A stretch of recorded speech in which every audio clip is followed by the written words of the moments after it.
Hi, and welcome to First Editing. I'm JoEllen, and today we'll be talking about 5 essential pre-writing steps for authors. So before we jump in, let's quickly go over what pre-writing is.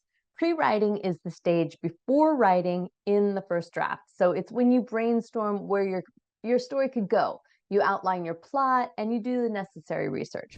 It comes with many different benefits, including the fact that it makes for a stronger narrative and it helps you prevent writer's block because you'll already have everything researched and planned before you start working on that first draft. So it's pretty essential there. And pre-writing also gives you ideas enough space. It gives them time to brew at the back of your mind, which means the story will feel coherent when you do eventually start writing. And we've made a list of 5 pre-writing techniques that you can try. But remember, pre-writing is a very individual process, so feel free to pick and choose whatever suits you best. There are no rules here, only some guidelines that we hope will help you in your journey. So, all right, our technique number 1 is brainstorming. So brainstorming is where all the stories begin. It's a collection of random ideas. All you've got to do is write down all the possible associations and ideas relevant to your story or the topic you'd like to address in your book. And let's say you're writing a nonfiction book on romantic relationships. In that case, you might want to create a list of everything linked to that topic, from the physiological changes that come with falling in love, for example, to making it work in the long term. If you're working on, say, a fantasy novel, the process is similar. You just write down all the major ideas, scenes, and pieces of lore that will come to mind. And don't forget that the point of brainstorming isn't to come up with the good ideas, it's to come up with as many as you can, no matter how bad. And this should really let you get creative. So let it go and feel free. Now, our technique number 2 is mind mapping. Mind mapping is similar to brainstorming, but this time you're creating clusters connected by branches, which lets you organize your ideas in a more structured and visual way. The advantage of mind mapping is that you can look at your story as an organized whole. The disadvantage is that it takes a lot of space and paper. So luckily, though, there are many different digital corkboard websites that you can use nowadays. So test those out and see how it works for you. The third and maybe the most important strategy is research.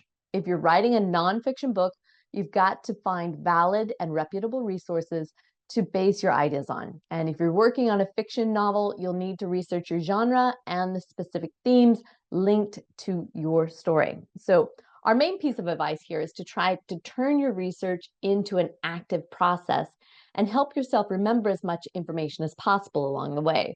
For example, you can annotate and bookmark the books you read and then make notes once you're finished. Free writing is another fun way to build the basics of your book. The rules are simple. You write nonstop for a short amount of time, like 5 or 10 minutes. You let your thoughts flow freely with no editing, and you try to explore a certain idea in more in-depth way to see where your writing actually takes you. And if you want to take this a step further, you can try looping. Now, during each free writing session, you can choose one of the things you wrote about and decide to repeat that same process, but this time you're digging deeper into that specific theme. You really get to narrow down your focus this way.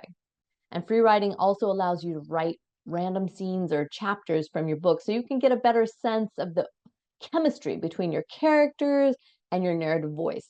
Our final technique is outlining. Outlining is the best way to ensure that your first draft is a coherent narrative and that you don't get writer's block every time you sit down to write. And it's exactly what it says on the label. It's the process of creating an outline for your book, be it by planning everything chapter by chapter, scene by scene, or beat by beat. So the scope of your outline can be as big or as small as you want. You can include all relevant details, but you can also focus on the main picture. It really just depends on what makes you feel productive and creative. So that's our 5 pre-writing techniques for all in a nutshell today. And before you go, remember that these strategies are supposed to serve you, not the other way around. So if one pre-writing method doesn't work for you, another one might. So feel free to experiment a bit and find what works for you. And that is everything. So I hope you enjoyed this video. Don't forget to subscribe to our channel. And if you have any comments or questions, drop them in the comment section below. Thank you, and I'll see you at our next episode.